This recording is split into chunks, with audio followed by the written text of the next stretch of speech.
बेंगलोर के AI engineer Atul Subhash का case तो याद ही होगा, जिसने अपनी पत्नी के उत्पीड़न से तंग आकर अपनी जान ले ली थी। और उसी के कुछ महीनों के बाद एक और केस सामने आया है। आगरा के डिफेंस कॉलोनी के मानव शर्मा, जिनकी शादी को करीबन 1 साल हो चुका था और 1 साल के बाद उन्होंने अपनी जान ले ली। अतुल की तरह ही मानव ने भी लगभग 7 मिनट की वीडियो बनाई अपने सुसाइड करने से पहले, जिसमें कि उन्होंने भारत में मर्दों के हित में कोई भी कानूनी सहायता न होने की बात करी और साथ ही साथ अपने पत्नी के चरित्र पर प्रश्न उठाया और उनके पास्ट रिलेशन के बारे में भी लोगों को, पब्लिक को बताया। मानव ने अपने माता पिता से माफी मांगी सुसाइड करने की वजह से और साथ ही साथ उन्होंने अपने माता पिता को परेशान न करने की मांग करी, की अपील करी। मानव ने कहा, the law needs to protect man.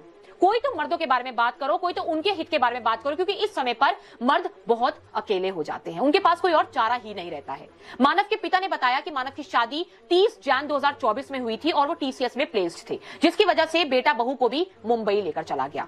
बहू आए दिन किसी न किसी बात पर झगड़ा करती थी और उनके माता पिता को, उनके परिवार वालों को झूठे केस में फंसाने की धमकी भी देती थी और साथ ही साथ कोई भी झगड़ा अगर होता था तो वो अपने बीएफ के साथ रहने की भी बात करती थी। जब ये पूरा घटनाक्रम हुआ, जब सुसाइड कर लिया मानव ने, तो उसके बाद जो मानव की पत्नी है उन्होंने सोशल मीडिया पर अपना पक्ष रखा, जिसमें कि उन्होंने ये सारे रिलेशन को, अपने जो रिलेशन था उसको पास्ट बताया। उसको कहा कि शादी से पहले रिलेशन चलता था, शादी के बाद ऐसा कुछ भी नहीं था। और मानव की पत्नी ने केवल और केवल अपने आप को पब्लिक के सामने डिफेंड करने के लिए वीडियो बनाया और उस वीडियो में भी उनके चेहरे पे कोई भी गिल्ट हमें देखने को नहीं मिला।